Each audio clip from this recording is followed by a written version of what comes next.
in the near term, Harris, it's not that difficult to solve this emergency. Here's what you do. Tillerson, the Secretary of State, makes very clear to the Russian president that we will not tolerate weapons of mass destruction, that no matter what happens in Syria, you use gas. That's our red line. We've now established that very firmly. President Obama did not. President Trump has very clearly. No gas, Assad, forget about it. Now President Putin says, Secretary Tillerson, let's finish the prime goal. Let's wipe out ISIS. Let's kill ISIS together. Let this be our mini summit conclusion. No gas and kill ISIS as a priority. Right, not many, but many. I think that's very naive. And I say that with respect. I think that's terribly naive. The idea that you could trust Putin after he has aided and abetted this for years, for a very long time, given money, resources, bombing hospitals in Aleppo. This is someone you think America should be bedfellows with in the fight against ISIS, and you think we can trust them to do that and have America's core interest at heart. I just think that 2 weeks ago you would have had a very different opinion. Prior to the No, I am very ideologically consistent on this.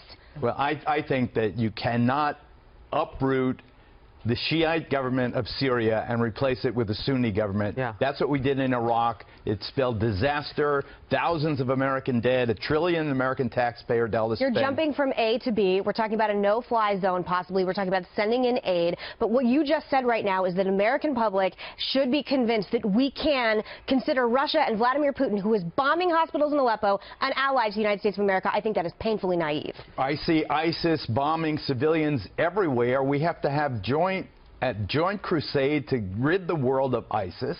Don't forget the U.S. I agree with that, but our traditional allies. The enemy of our enemy is our friend. We don't have to embrace that. Can you rid the world of ISIS with Assad still in power? I think that ISIS, first of all, to blame Assad for ISIS is a classic misdirection.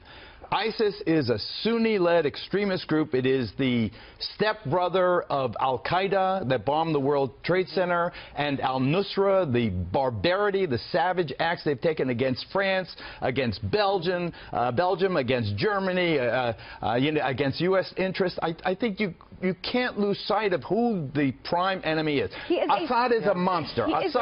But he's not my monster. I want to step in here now and separate out Meghan's questions, because I think she was trying to make two different points here, and correct me if I'm wrong. I heard you, Meghan, saying on the one hand, can we, be bedfellows, if you will, politically, geopolitically, with the Russians? And the answer is, well, we've done it in the past. We've jumped into the trenches with people who were our enemies to knock out another enemy in the past. But then your next question is a good one.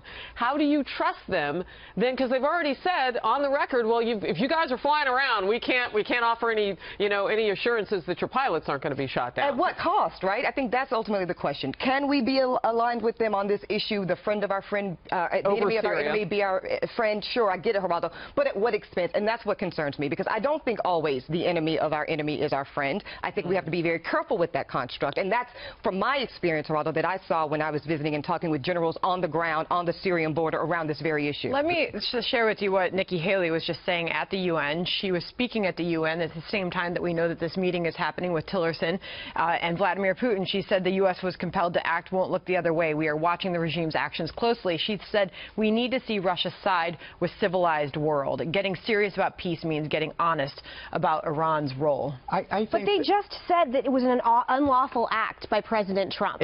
Just simply bombing an airfield, which, by the way, they ended up being able to fly planes out of a day later. Just the message that was sent, they say that's an unlawful act.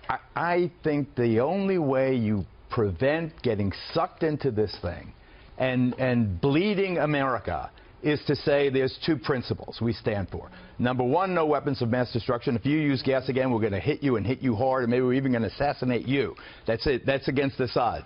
There's a red line, and we enforce it. The other one is ISIS is our enemy. Kill ISIS. If you have just those 2 points, it's not Tillerson's job to create a Syria for the future or to nation build for the United States. Trump doesn't want to do that. The American people, Megan, you decided the survey, they don't want to do it either. So let's stick to these two things now. What you are saying is that we should team up with Vladimir Putin, which I think is not only naive but actually impossible. He's saying that it was an unlawful attack by President Trump finally enforcing this red line. This is someone who has been committed in every conceivable way of aiding and abetting this genocide that has gone on in Aleppo, bombing hospitals with children. So the idea that you can sell that to the American public, I don't think it's plausible.